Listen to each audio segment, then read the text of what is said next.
there are things when I'm home that I have to do because I'm home. And when I'm traveling for work, I'm more in work mode and relationship building mode and team building mode. And it really allows me to focus on the job and the people a little bit deeper.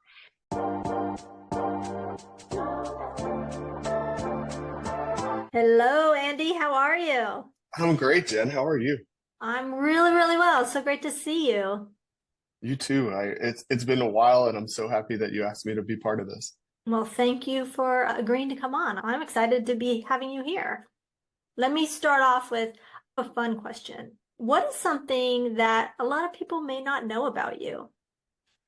My life is a bit of an open book. I've talked through having wrestled professionally before getting into design. I've talked about one of my first companies that I worked at. We had an anthrax attack. Those are somewhat interesting facts, but I think maybe what's probably the most interesting to me or about me now is I travel a lot for work. The last two jobs I've had, I've not been in the city that I live in. So I've spent a lot of time in offices with people, building relationships, like making sure that the team's message is being amplified and the connections that I'm making are all like worthwhile and deep.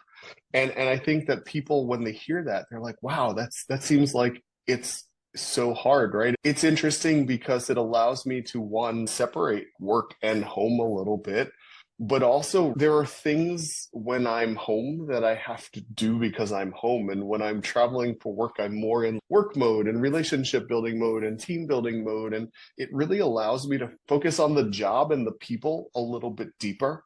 It's been interesting. It's had its challenges, right? Of course, but really we've been able to accelerate outcomes in ways that I don't know that I could have at my level if I didn't get a chance to build those connections where most people are, right? The team is fully distributed, it's flexible. I see them in the office certain days and certain people. But in the last two places I've been, the executive teams, they're in the office, right? They come in. It's being the one face on the screen is it's fine, obviously, but I feel there are conversations that happen that I need to be involved in to accelerate the development and advancement of design as quickly as possible. Great. So, Andy, do you think that being in person benefits you because you're new on the job or because of your interaction with, say, senior leaders? I think a little bit of both. I think for me, being new on the job, being able to jump into multiple conversations as they happen and get up to speed is one thing. I think the other thing are the senior leader conversations, right?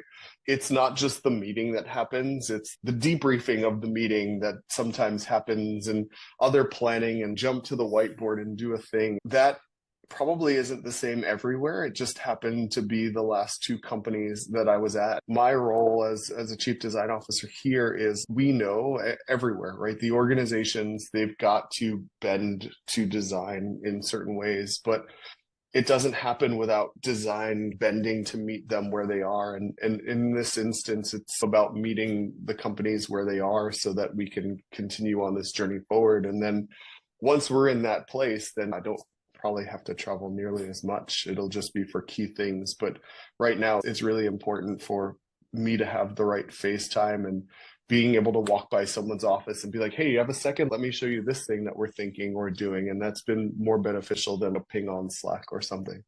Sure, that makes sense.